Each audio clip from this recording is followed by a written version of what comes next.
Welcome to the Tara Palmeri Show. We've got Dave Briggs on the line. We're doing a collaboration. We've been talking about doing a show since we both launched around the same time. And of course, he texted me and said, can we please talk about Sydney Sweeney? And I was like, Dave, please don't make me, because I don't want to. I have been trying to ignore this story. As you've all heard from my show, I've been all over the Epstein story. So I'm like, this is a waste of time. This is something, a culture war that the Republicans are going to hope, or the MAGA base is hoping to like cause some sort of diversion. And I just can't get into it. But you know what? I did remember last week scrolling through my Instagram, and Megyn Kelly is always caught in my feed. And there she was telling me why it's a good thing that Sydney Sweeney is blowing up, that we need to bring hotness back in ads. And I was like, I actually felt sick when I heard her describe why, because in Megyn's version of hotness, by the way, a Western version of hotness, you have to have symmetrical features, wide eyes, a thin nose, says a woman who looks factory made, almost like Sydney Sweeney, but an older generation. And I just felt like, oh God, Megyn, please don't make me vomit right now. But I'm going to scroll and I'm going to stay focused. And here you are. You basically doom scrolled my mind. Okay. So thank you, Dave.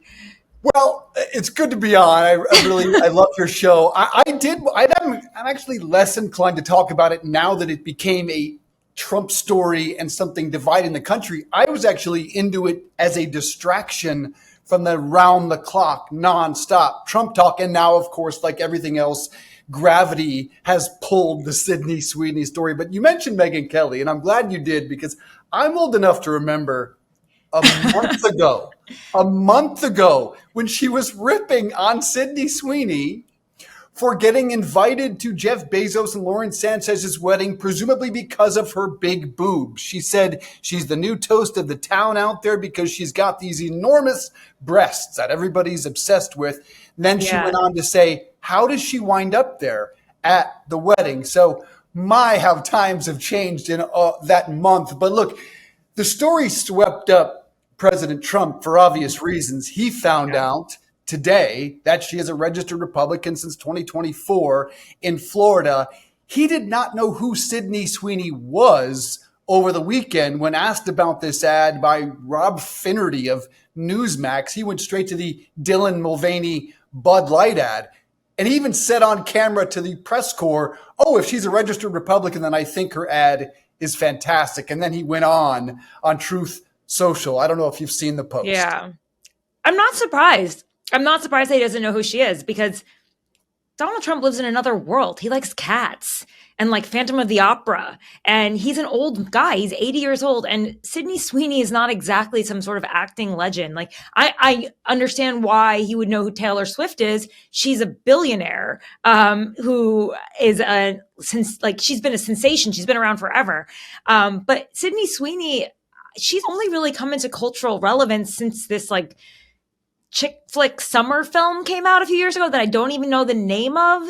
And I've never seen the movie. I mean, I see pictures of her on the internet on my feed. I guess people post it, but I just never really thought she was that culturally relevant.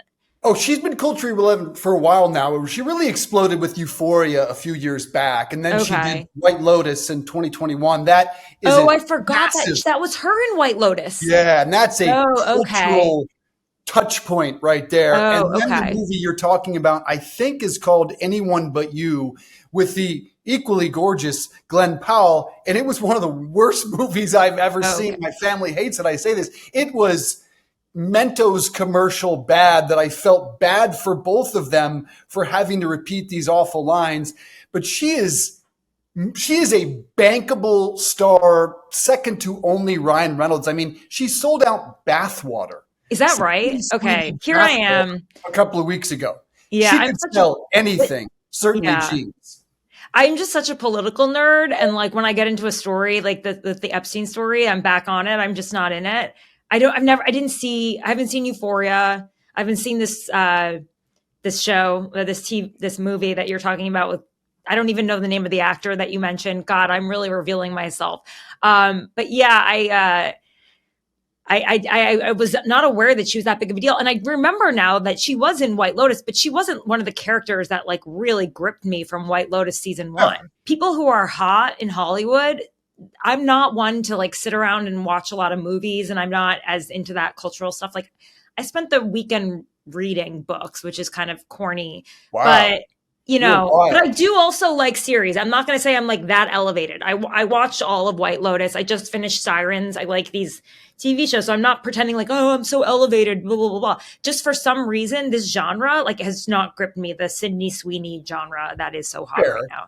Well, then let me play to your political side, because this story right away was extraordinarily politically divisive because, of course, MAGA and Republicans jumped right in and said this is the woke Democrats. That's why they lost the 2024 election. Let me be clear. I liked the ad. I was never offended by it. I think the Nazi propaganda line is just ridiculous. It's laughable. It's gross. Stop. Shut up. And J.D. Vance went on a podcast and said, I thought Democrats learned their lesson in the 24 election. He's right about that. And I said to myself, did a single Democrat touch this story? And the answer is no. Not a single elected Democrat official anywhere touched this story. So I don't know why it became right versus left. That's just the world in which we live now. And that's what bums me out here. Can it be something that just grabs hold of the internet instead of dividing the country? Like, unless Democrats jumped in and poured gasoline on this fire. They didn't. You know who poured gasoline on it? The right did. They created a culture war so that everybody would stop talking about Epstein. No one on the left really cared. They created this faux culture war, which is why I wasn't really paying attention to it. But if you let them like rile you up and like if you let them get like think about it, you're like, well, obviously, like what is Sydney Sweeney represent as a woman, for example? Like Sydney Sweeney represents, like you said, a woman at the height of her career in Hollywood, probably at the height of her economic career, at the height of her sexual power.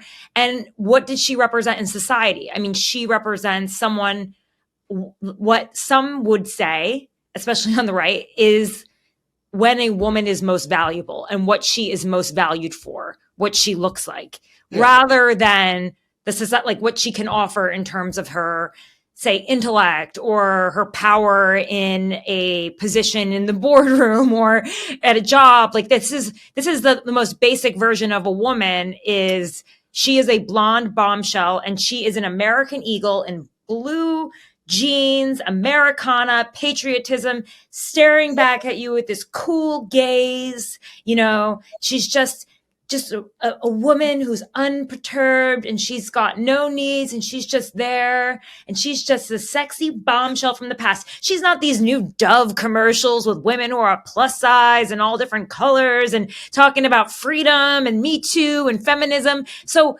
what she represented in that picture is like a lot deeper if you let it. If you let yourself actually think about it, you will understand that she represents another time.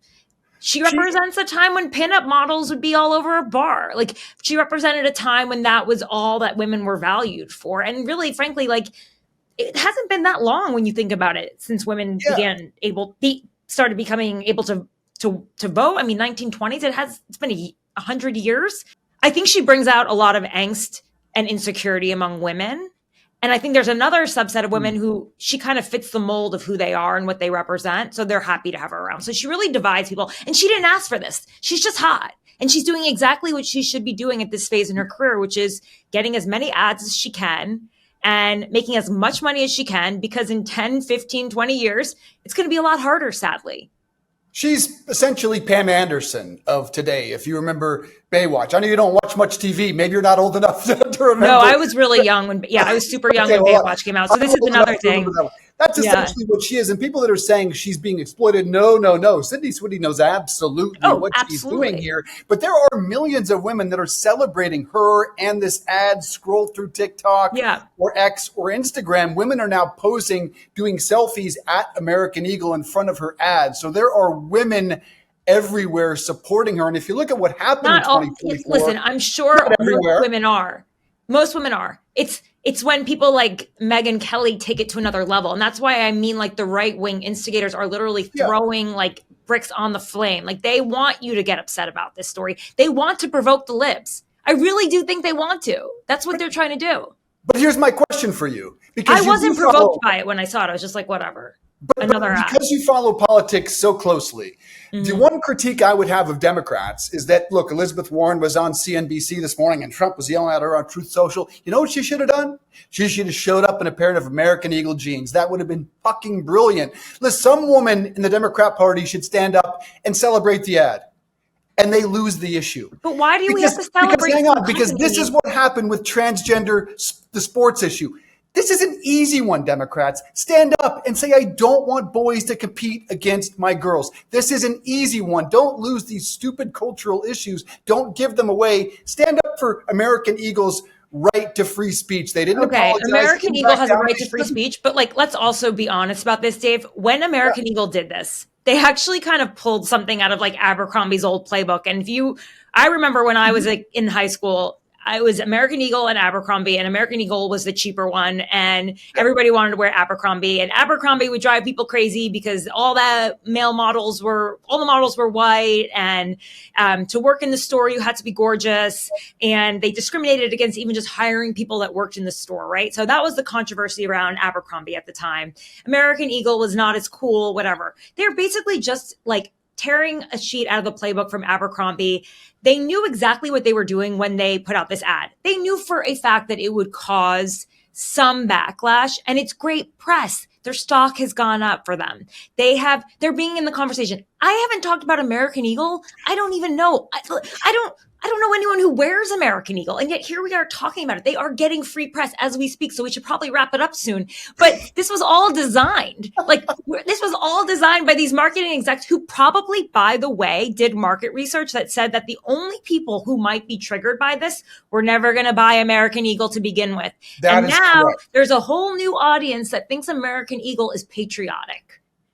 And that didn't really think about them before. Their stock didn't go up. It exploded 23% at close. You know how much that equates to? $440 million in market cap. And this is the only factor right now affecting their stock. As a guy who covered the economy for years, this is the only factor going on in American Eagle's universe. Maybe it's been treated like a meme stock a little bit. Right. But $440 million. And I will say on the flip side, what have we learned from woke ads? You do know the Dylan Mulvaney ad that Trump did talk about in that Newsmax interview.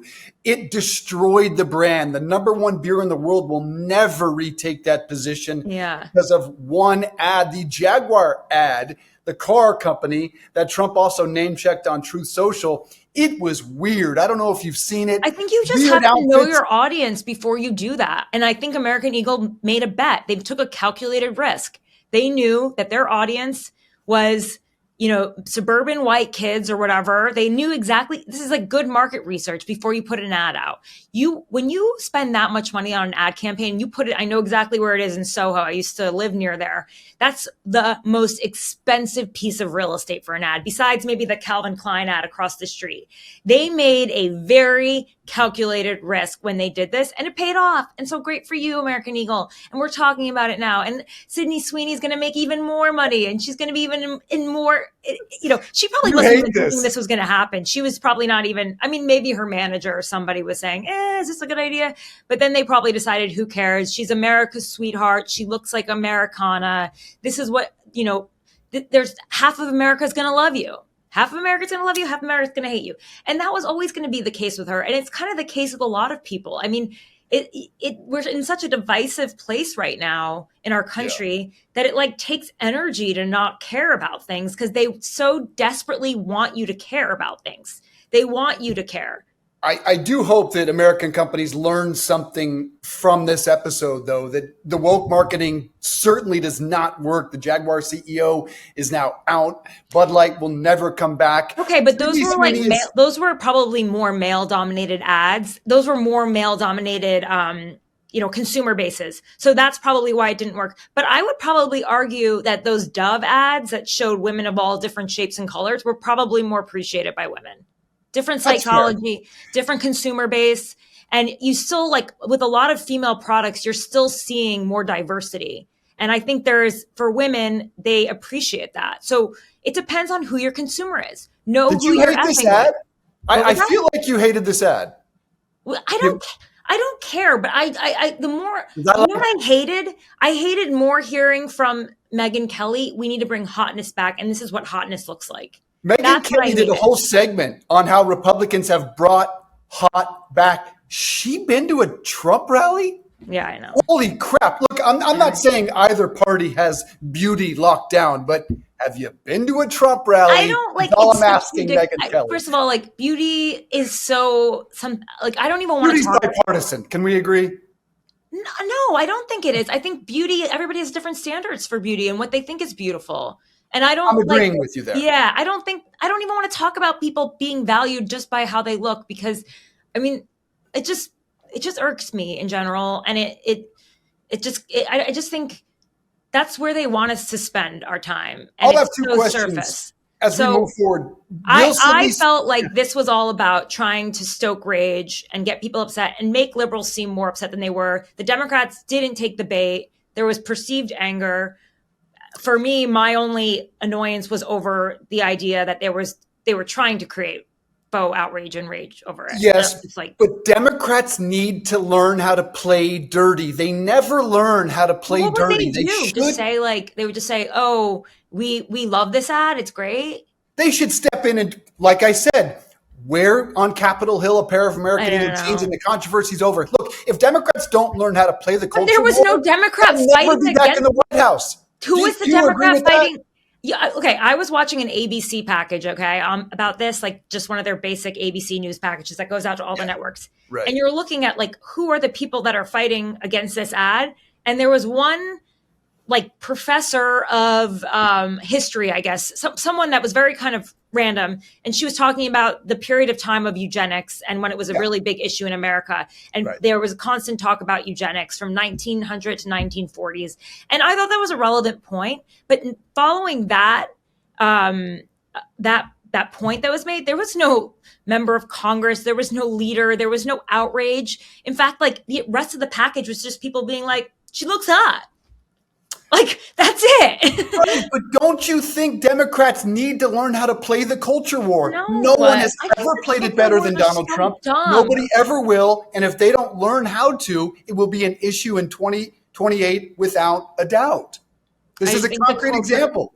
I mean, listen, I think culture wars are dumb. So I agree with you, but they're part of the culture now. They're part of elections now. On all levels, and you know that as well as I do. I don't like to give Democrats advice. I'm a journalist. I personally just think it's dumb. I'm just like, this is stupid. I don't want to, like, I don't want to talk about it. I don't want to hear about it.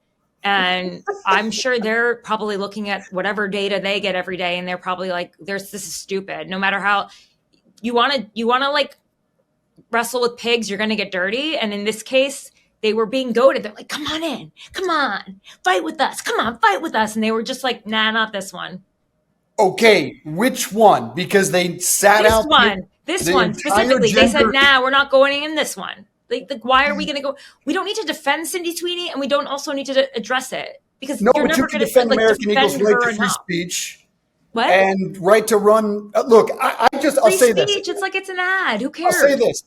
Democrats, you need to learn how to fight a culture war. You need to get down in the mud sometimes, or you're never going to win a national election. I think this is in so this Trump stupid. era. I just think this is stupid. I agree. It's so we dumb. Agree there, but it's just dumb. I feel so much that it doesn't matter that do you think it'll distract from Epstein? Let's put it back in. I think this is a one-day thing I think this is a one-day story where Trump weighs in on it, and then maybe the right tries to keep it going. But I do think it's like, if there's another update in the Epstein story, like, for example, Ghislaine Maxwell is somehow moving on into house arrest, or Trump sticks his foot in his mouth again, or something like that. I think everyone forgets this. I think Trump probably was advised that it would be a good idea to weigh in on this. And by the way, he used to always do this. I remember even when I was at the New York Post, he would tweet about things like,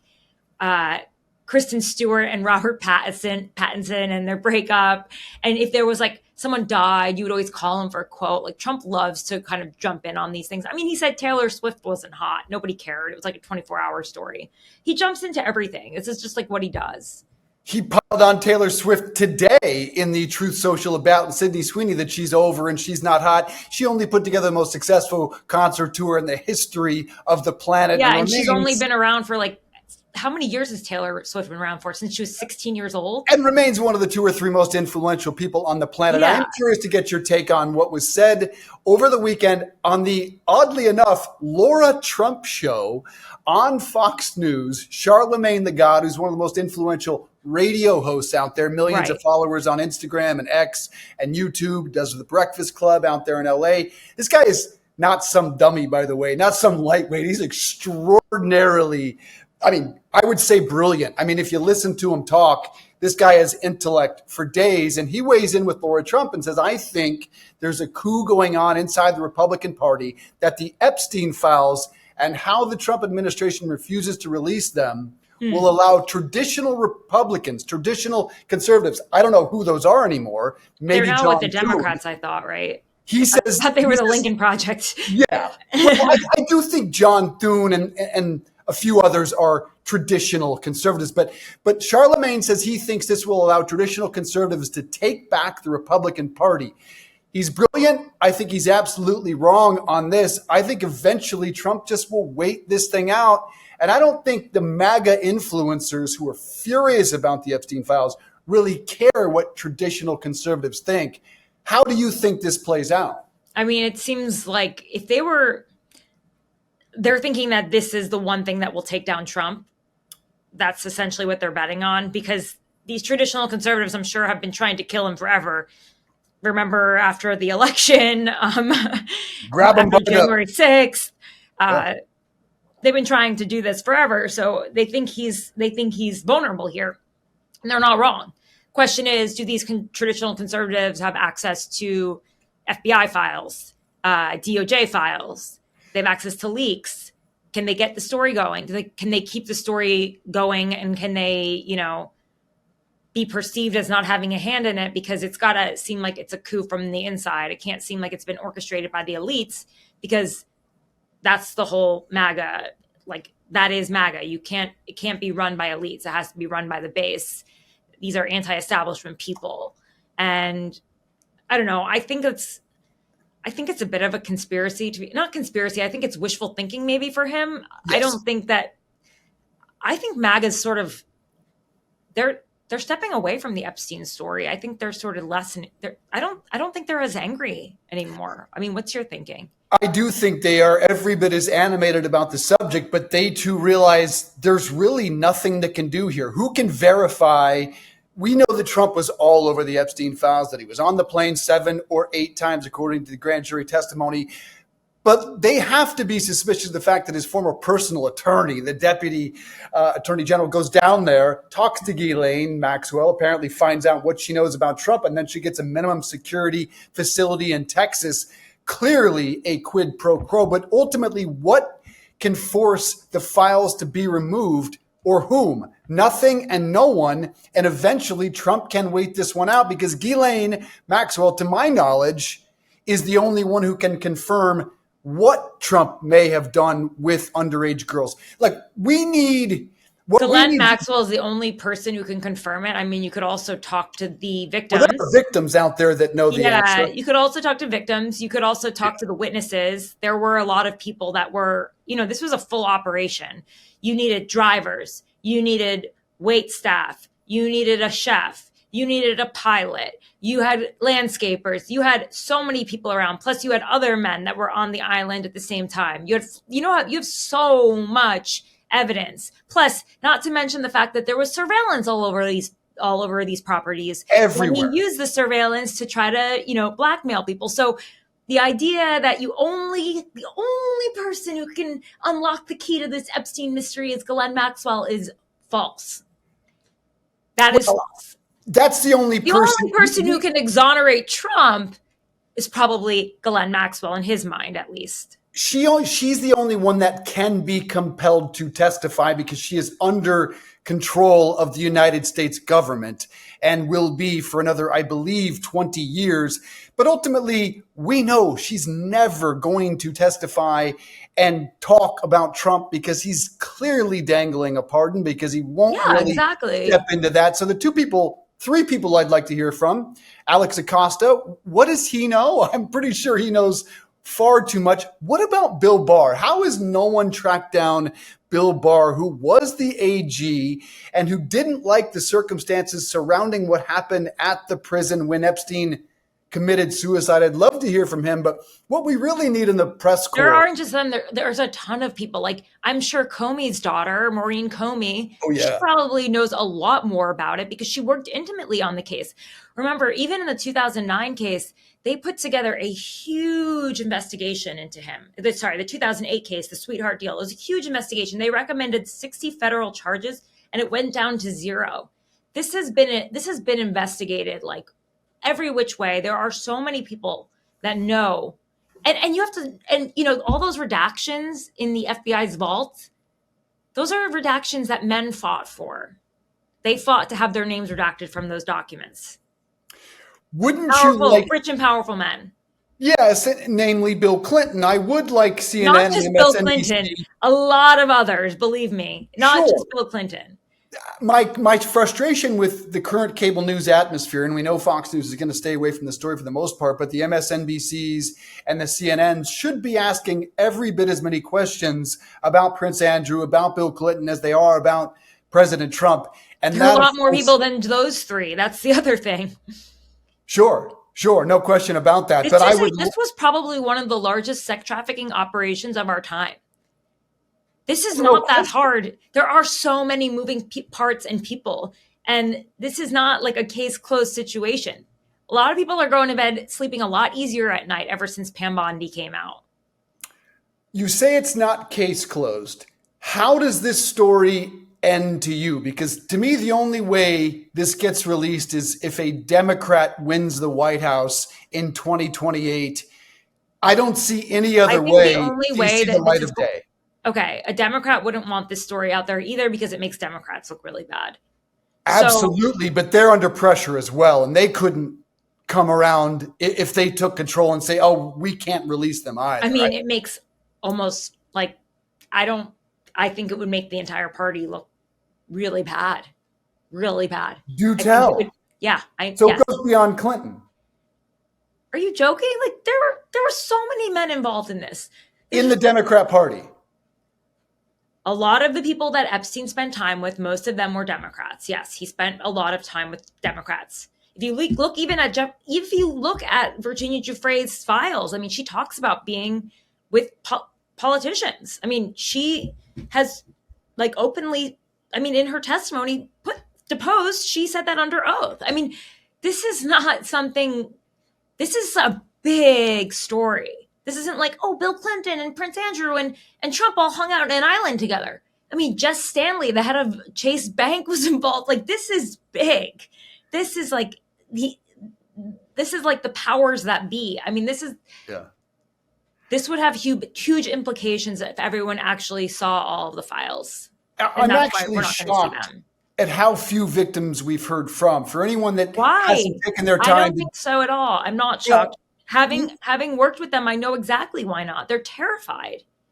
You're up against some of the most powerful people in the world who, by the way, in this climate where President Trump can just slap a $10 billion suit on a newspaper like the Wall Street Journal, you think these victims want to go out there and speak up and then face lawsuits, defamation suits or whatever from these very wealthy men, powerful men? If we were talking about 10 or 12, I would agree. But we're talking about, in all likelihood, hundreds, if not thousands of victims. For anyone that hasn't dove deep into the story, at least just watch a few of the documentaries out there, and they'll talk about the few schools in the Palm Beach area in which a girl. I did it on my show. You can listen to my podcast. And then they'd recruit 5 other girls, and they'd recruit 5 other girls. So I went deep into this on. Yeah. I am shocked, quite frankly, that we're talking minimum hundreds of victims, that someone doesn't want to come out and clear up the truth. And what we need is You're probably not old enough to remember this one either, but We Need Daniel Kaffee at the moment. Did you see, do you know, we A Few Good Men? Do you know the movie, A Few Good Men? Of course. Okay. Come on. So we need Daniel Kaffee, who sat there with his bat one night, and then he went after Jessup the next day. He went after Jack Nichols, and he said, "Did you order the code red?" Yeah. We need someone to really just do that with Trump, because in some part of him, I don't know that he can be shook like that. I don't know. You don't think? Type of animal. He's a different type of animal. Because it's the He dumbest also thinks he's cover-up. invincible. Yeah. It's the dumbest cover-up in the history of politics. We all know that he slept with several women connected to Jeffrey Epstein. That is fair? I wouldn't say that. I don't know for a fact. Okay. Yeah, I don't know it for a fact, but it seems impossible that that's not the case. We're never going to know if they were teenage victims unless one of them comes out. That's not true. If the DOJ does an actual investigation, they would be able to find that out. Which they will not unless a Democrat takes back the White House and allows the DOJ to be independent once again. Or if all of this gets leaked to the press that is willing to publish it without fear. And the likelihood of that happening? I think it could happen. Really? Yeah, why not? A lot of people have had a lot of hands on this story. I mean, even when I was like checking in before Pam Bondi and case closed, I was asking senior law enforcement sources, like, what's the latest? And just saying, like, I know you guys have a tranche of documents, of pictures, of video, and all of this. Like, what are you doing with it all? And they said, we're still working on it. We know we're going to be up against some of the most powerful defense attorneys in the world. So they're working at it.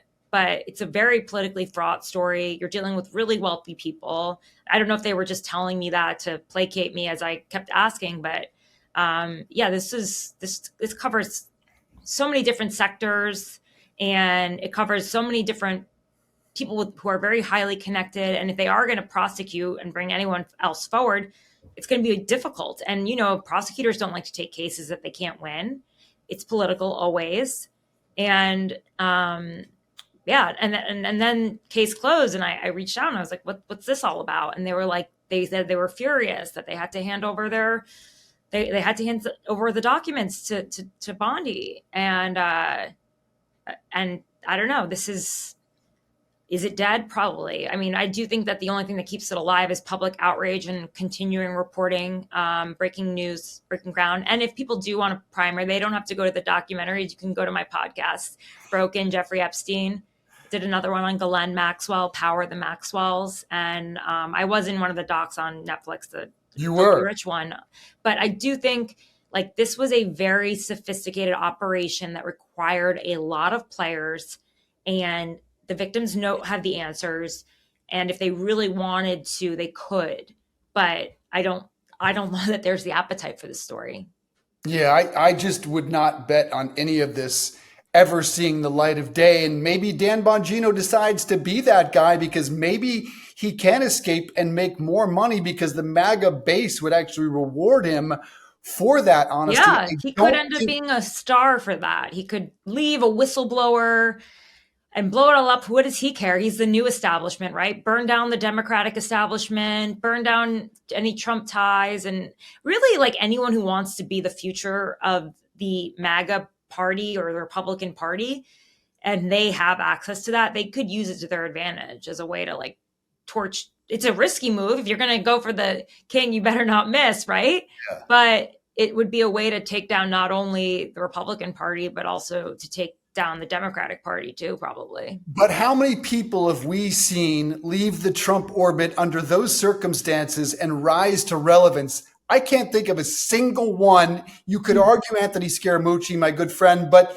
I think he's escaped it because he's brilliant and wealthy and done well with crypto, and he actually has a very good podcast as well. He might be the only one. Who else has really escaped the Trump orbit that way and risen to prominence? No, I mean, Kinzinger's done okay on Substack, I suppose, but Liz Cheney, no. I don't know if she was looking for that. She's probably personally pretty wealthy and probably a bit freaked out, knowing that she needs personal security for the rest of her life. And right. But my point is, no one has escaped in that regard, Have any taken of them on him. escaped wanting to run for office and building up their own political movement behind them? I don't know. I don't think Pence. anyone. Oh yeah, Pence. But that didn't work out. Like who? Yeah. Yeah, I mean, exactly. he is the concrete example of what happens when you leave this orbit. And I think a lot of people have learned from that. And I think everyone from the administration also got a new lesson over the weekend when, by the way, one last issue, he fires the BLS director and essentially says, you lie to make me look good or you are fired. Plain and Yeah, simple, that scary. is the message to everyone that works for him. Clearly a move of a dictator, of a banana republic, of China, of Russia, Mhm. Greece years ago. I think everyone has learned. You lie to cover up or to make Donald Trump look good or you're fired. Look at Kevin Hassett. That guy should Yeah. no longer be a candidate to run the Federal Reserve. He has embarrassed himself over supporting the firing of essentially a data director. So I think the lesson learned. Everyone's scared, and I don't think anyone rolls on the big Yeah. time. Yeah, that's insane what happened over the weekend. And it's going It's to be terrible for the financial markets because they're not going to be able to trust any information that comes out of the government. And I mean, this obviously creates a situation. You would know this better than me since you've covered the markets, but I can't imagine that this is confidence inducing in anything that comes from, US markets. trust in our data is one of the bedrocks of the global economy, not the Mhm. US economy. The global economy needs to trust the numbers coming out of the United States. No one trusts what comes out of Russia or Mhm. China at all, not one bit. They need to have trust in ours because there's already worry that we cannot pay our debts. Mm. But now these jobs numbers will not be trusted. And that is a terrifying precedent for investors out there that look to the United States for primarily one thing: certainty and transparency and a clear path of where the economy is going. And now we're just not going to know. It is one of the scariest things he's done through all the years in the past decade, and is really under the radar because who wants to talk about the BLS chief? Like, no one really cares, right? No Yeah, one I guess it's not realizes. as there's no visual behind it like stealing children from their parents in an immigration raid, Right. which is also terrifying, by the way, to be clear. And yeah, sure, it's definitely up there. So let me get your thoughts real quick before we wrap this up. Like, what are your thoughts on where the independent media goes versus, I know you do a lot of CNN as well. Like 5 years from now at MSNBC and CNN, do they still exist as we know it today? Or does the independent media become the cable news ecosphere? I think what they'll probably end up doing is licensing podcasts, really popular podcasts, and playing them on their channels. I mean, you see this already on some basic cable channels. You're seeing podcasts like you can watch Charlie Kirk on some channels. You can watch Steve Bannon. You can watch podcasts on your TV if you want to. They're on there already. So I would think that what they would do is just like license a show in the same way that like HBO licenses from Bill Maher, for example. And the podcast maybe plays simultaneously on YouTube and on CNN, or, because that audience isn't going to YouTube. And then maybe they start to just realize that, hey, all of our programming is going to be internet, and it's going to be internet first, and or TV first. Like, they'll figure out a way to do it, but they'll have to figure that out. I do think they'll probably realize their talent's a bit expensive, but they've already started doing that and cutting down. But the podcasting talent now, I mean, they're able to draw a lot of money. So that'll be hard for them to try to attract them. So I think that's why they're going to have to license them if they want that material. And that'll just be, so they won't be able to get it exclusively, essentially. Because to get that kind of material exclusively from someone like a Joe Rogan who's already making 100 million or so a year, that would cost them, like, they couldn't afford it. So No. maybe they get Joe Rogan's show like one day a week for like 30 minutes or something. I don't know.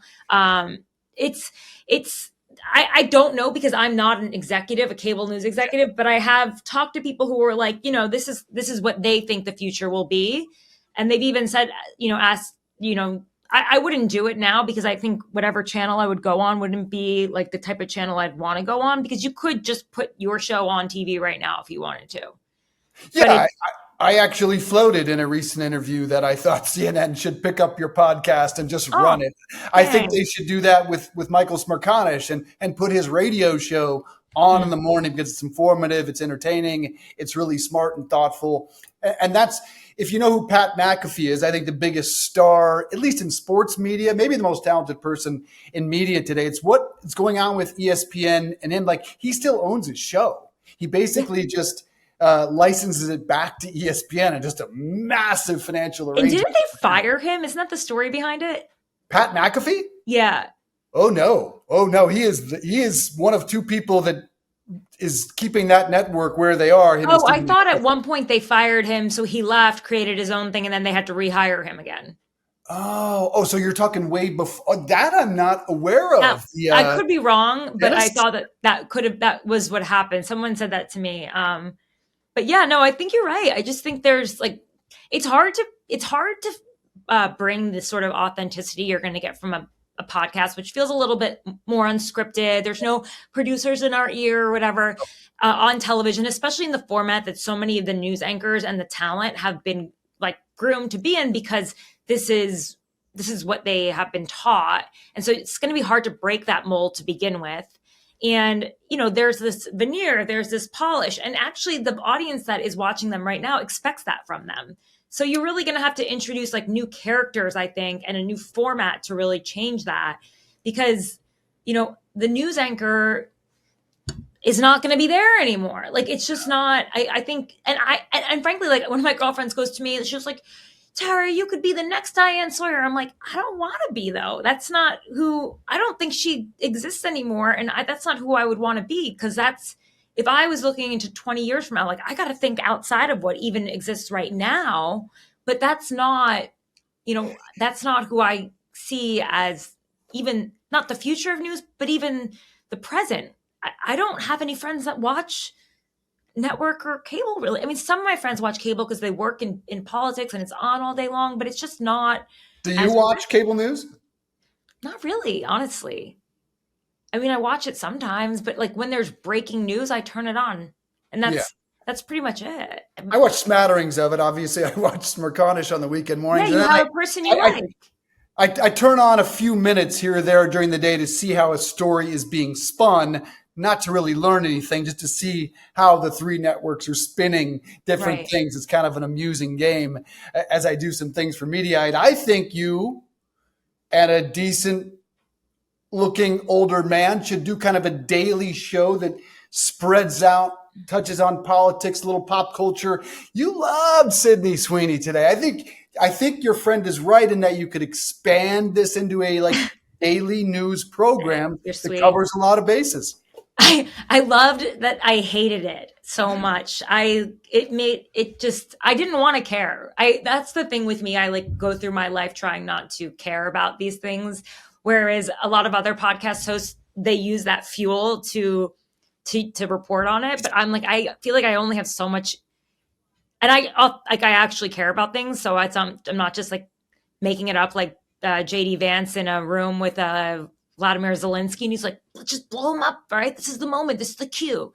I appreciate you saying that's very kind. You could obviously do the same. You've already done it. You've been an anchor on CNN, but I don't know. I feel like what we're doing right now is where people are going, and I feel good about it. And I'm just building. I just started. You started about the same time as I did, about right? the same time, yeah. Yeah, exactly. We're just building, I just know that the destination isn't what it was before. And I know that even the present is not where it was before. So I'm going to exist where people are looking right now. And who knows? I mean, in a year from now, we might have to all be like holograms and like show up in people's houses and actually be acting it out. So the pop culture side of you must hate that I'm wearing this shirt or are unaware of it. No, I know about that because it's on my Instagram feed. this like astrologer was making out with this guy who's a president of astrology app was making out. Yeah. Sometimes you guys suck me in. It's mostly the New York Post because I used to work there. I have them as they're on my Instagram feed. But if it wasn't on my Instagram feed, I wouldn't be getting it because I read Politico in the morning. I read Punchbowl. I read Axios. I'm reading all these like nerdy political stuff. And then I spend my time making calls and reporting on other things. Like right now, I've been so into the Epstein story. So sometimes this stuff, it just falls through the cracks through Instagram for me. Or my girlfriend will call me and be like, oh my God, did you know about this? And I'm like, oh God, no, I didn't. Because I can't keep up with everything. You have to choose in life. You can't choose everything. I'm just going to poke you now with little cultural tidbits. Yeah, well, Megyn Kelly, she just like I can get you to take the bait. Megyn Kelly just like, she riled me up last week. So I was just like, of course you would be the one. And I'm looking at her and I'm like, isn't it so obvious? You look exactly like the person you are describing as beautiful.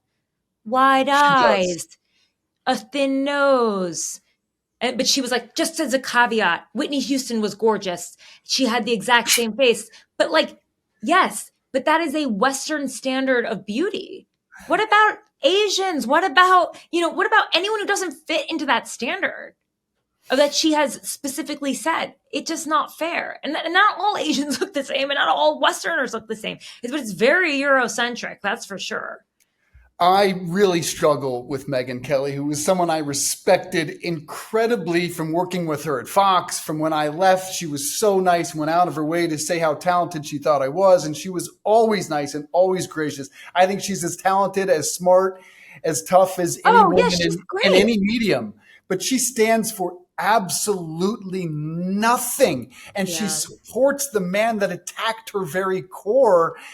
I guess power and money is not important enough to me to just flat out sell my soul and stand for nothing. She's incredibly talented, and I'm sure she'd say Dave who, but hey, man, at least I'm original, to quote. Yeah, I agree that she is very talented, but all of us have talents. Do you use them for good? And that's the question. I hold myself to that standard. So, well, I appreciate your show. I don't want to use my talents to make other people feel bad about themselves. No, that's a fact. And I also don't want to use my talents to be a bully or a mean girl. That's not how I want to live my life. And that was honestly my take, to take us back to the beginning, on this Sydney Sweeney story. Why does a story like this have to divide the country instead of just consume the internet? I'm not a natural divider either. And that's why I didn't work out at either CNN or Fox. And I'm naturally kind of a seek out middle ground type of person, which isn't hugely popular out there. Well, it's actually just not very hugely popular among a lot of people right now, where they just really want to hate. They want to figure out a place to channel their rage, and they want to hate. And so they want to find people who also hate. But I do think there are a lot of really good people out there too, who want positive things, that want justice, that want truth, that want information, and don't want to make us hate each other more, want to make us understand each other a little bit more. That's what I'm hopeful for. That's what I'm trying to build a channel for. I don't want to build a channel against something. I don't want to build a channel for somebody or a party or something, but I want to build a channel that people actually feel like they feel better about themselves. They know more about the world, and they're hopeful, or at least they're trying to, they feel empowered at the very least. Well, that's why I enjoy your channel. That's why I reached out soon after you went on the air and made sure I told you that. So big fan of you. And I love the content you're doing with Alisyn too. She's great. I've always been a fan. Please check us out on Sanity, and let's do this again, my friend. I really enjoyed it. Yeah, for sure. Sorry to disagreement about Sydney. It's not about you, Sydney. It'll be interesting to see if she comes out and embraces the MAGA movement. I don't think she will. I don't think she'll touch it. No, it'd be silly. To go political would be silly. I mean, she probably wasn't happy that it came out that she was a registered Republican. She probably forgot about it. Although, I don't know. I've seen some videos that make it pretty clear. I don't know. I guess I'm jumping to a typical stereotype. And I don't think it's because, and I don't think she would be happy if she showed that she was a registered Democrat either. I don't think that's what her brand represents. I would agree with you. I think she would rather stay in the safe space of, like, you know, bomb blonde shell, I said that wrong. Blonde bombshell. I just said On blonde, Blondshell?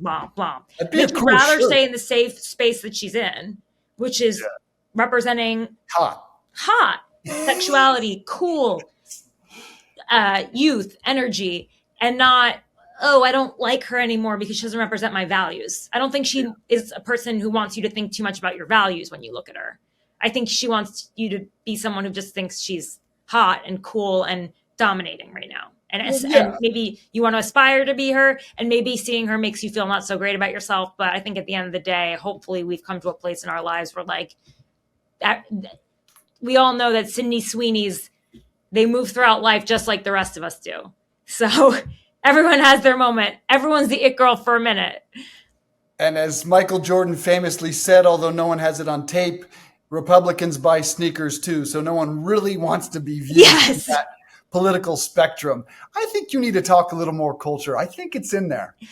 Okay, fine. We'll do it. Let's do a culture show once in a while. Okay. Just to let this, just to let the steam out. We'll find the time that they intersect, like today, and that's when we'll do it. Okay, sounds good. Good to see you. Good to see you, Dave. Thanks. I want to thank my producer, Eric Abinate, and my awesome team at the Tara Palmeri Show, Adam Stewart on the thumbnails, Sarah Carney handling the social media, and my researchers, Abby Baker and Luke Radel. See you again soon.